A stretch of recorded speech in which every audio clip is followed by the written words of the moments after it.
Welcome back, I'm the Watcher. On today's video, we're going to be comparing old Tag Heuer to new Tag Heuer. I have my personal old Aqua Racer here, and then I also have a Tag Heuer Carrera Formula 1. I think the Tag Heuer line has changed from its old predecessor. It hasn't changed as much where I would recommend this brand, let's put it that way. I had to reshoot this video because I had all the box for both of them for the time period.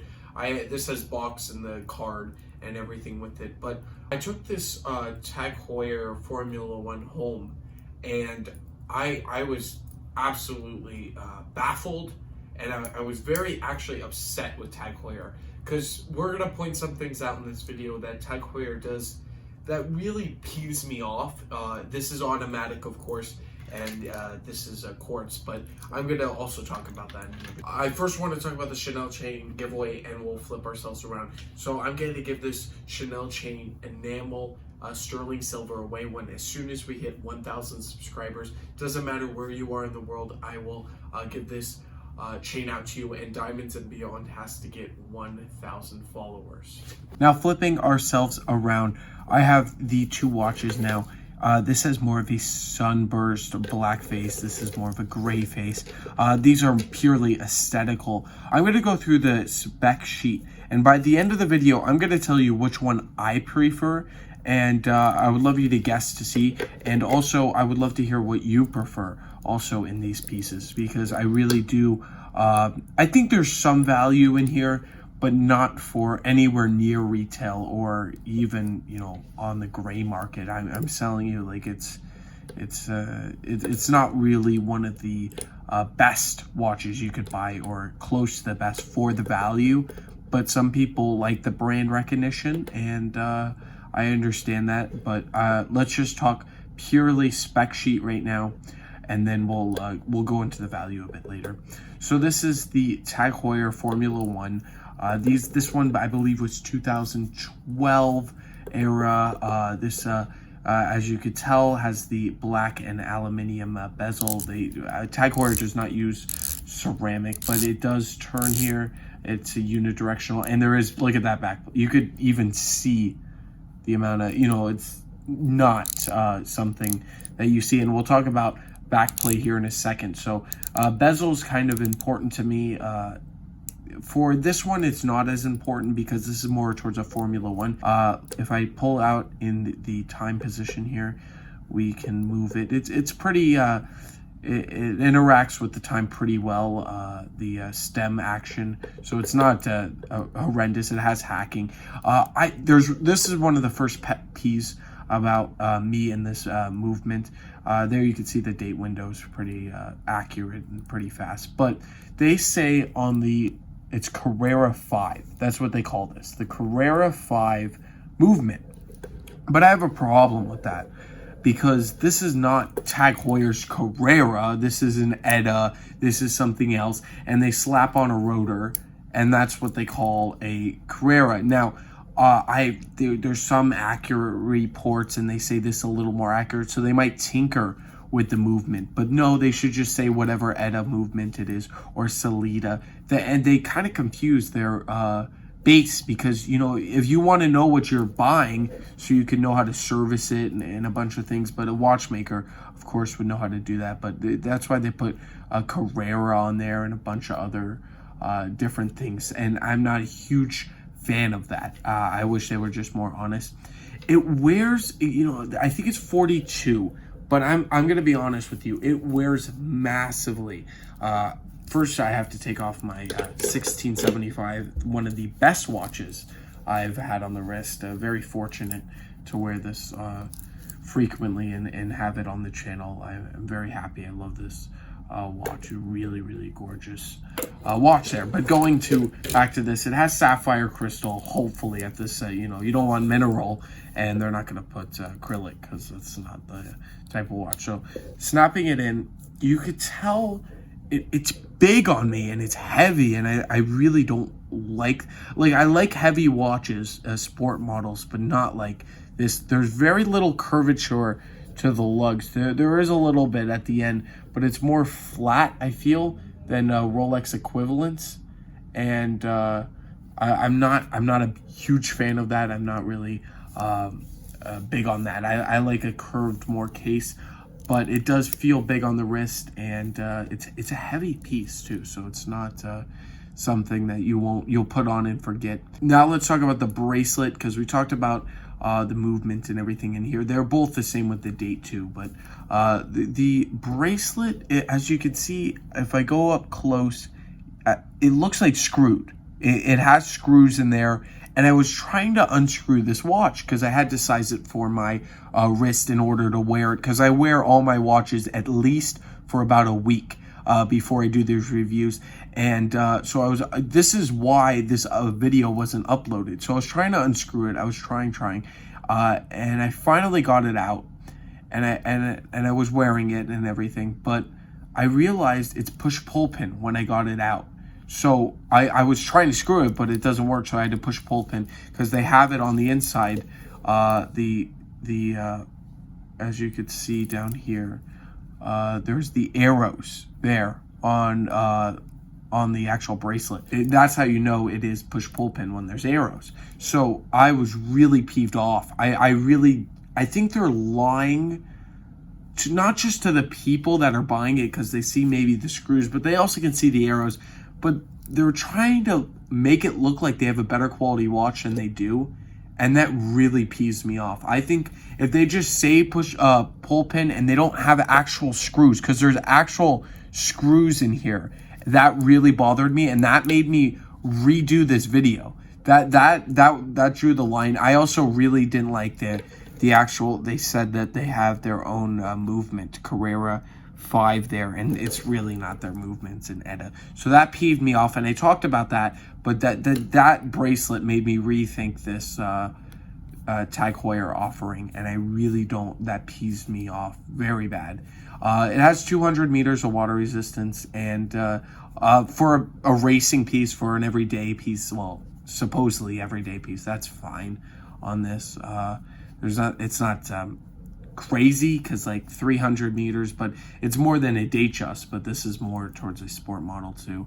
The finishing is okay. We're going to talk about the bracelet, but the bracelet look, like, as you can see, it's a 3-link, kind of reminds me of like a Day-Date kind of bracelet, kind of President, a little bit, because you see that middle and then the outer. But the old Tag Heuers, I think even their Formula 1 line just ripped off the Oyster bracelet here. So this is basically a ripoff. This is not.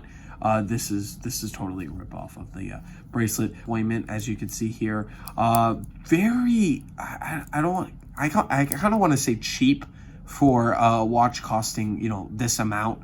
For $1,500, you should get a milled class. I think that if there's an ETA in there, there's all these things.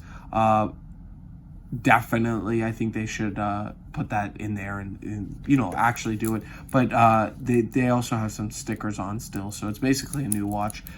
Interestingly enough, there's a dive extension on this watch. Yeah, there's a dive extension on a watch that is a racing watch, and that got me kind of confused. It makes me feel they put, like, this bracelet wasn't even meant for this watch, or wasn't really thought out, because it's fine to have a diver's extension, but it's not, like, this is not a diver, and I don't know what Tag Heuer was thinking on that, because I don't know, it doesn't make me feel like this, like, bracelet was meant for the watch, and it just, I don't know, it doesn't really make it well. And even though the bracelet and the clasp is, of course, pressed, you still get semi-hollow links in there. It kind of goes in, and it doesn't feel like a Swiss luxury watch. This is not a luxury watch whatsoever, but don't get me wrong, it's not a value watch either. It's not like a Seiko. So as you can tell, I'm pretty aggravated in this video, and I don't typically get aggravated at the brand. On the other hand, this watch. So this watch is not trying to pretend it's something else. This watch has a quartz movement in it. It has, this is one of the best parts, I think, the bezel. It's one of Tag Heuer's, marks, like their steel brushed bezel. This is probably one of my favorite parts of one of these watches. It's actually great ratcheting for a watch from 2001.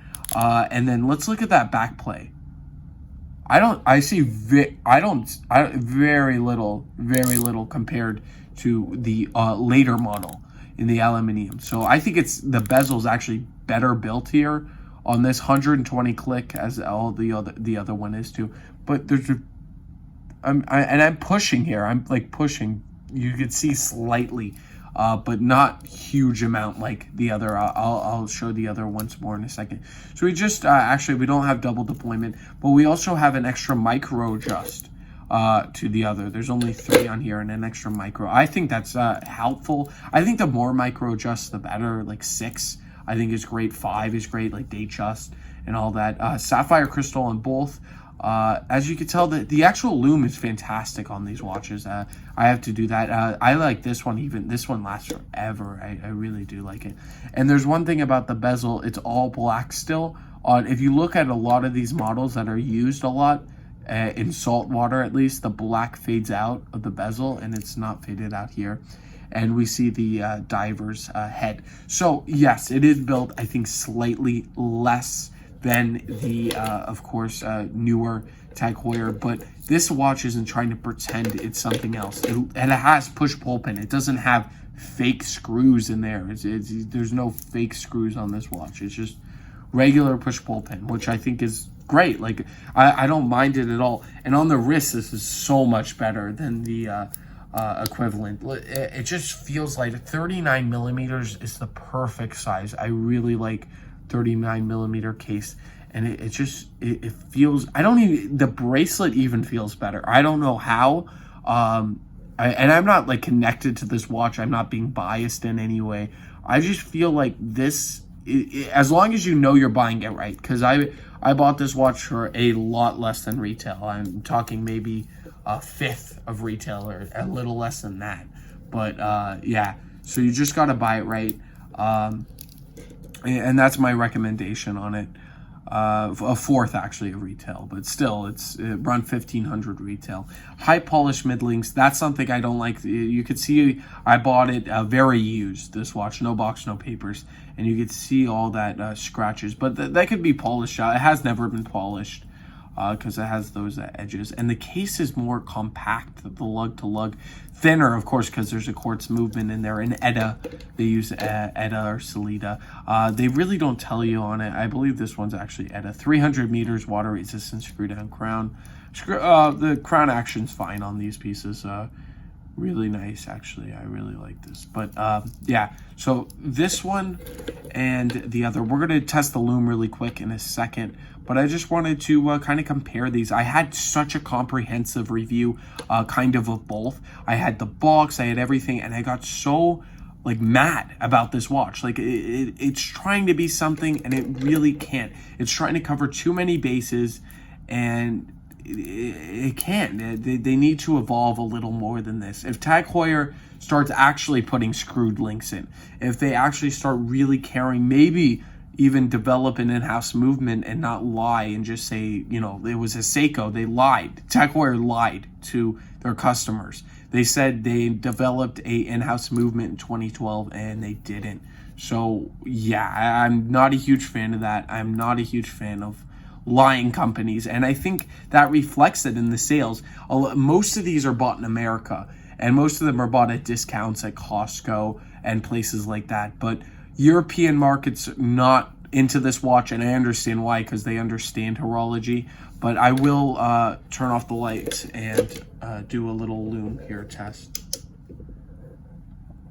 To me, I really like the old one. I don't know. It's a little bit, you have the 6 down here, the 12, but you also have the pip. There's no lume pip on here, and there's a lume pip on here. But if you look at it, it's very good lume. It's not pitch black in here. I just have my hand over it.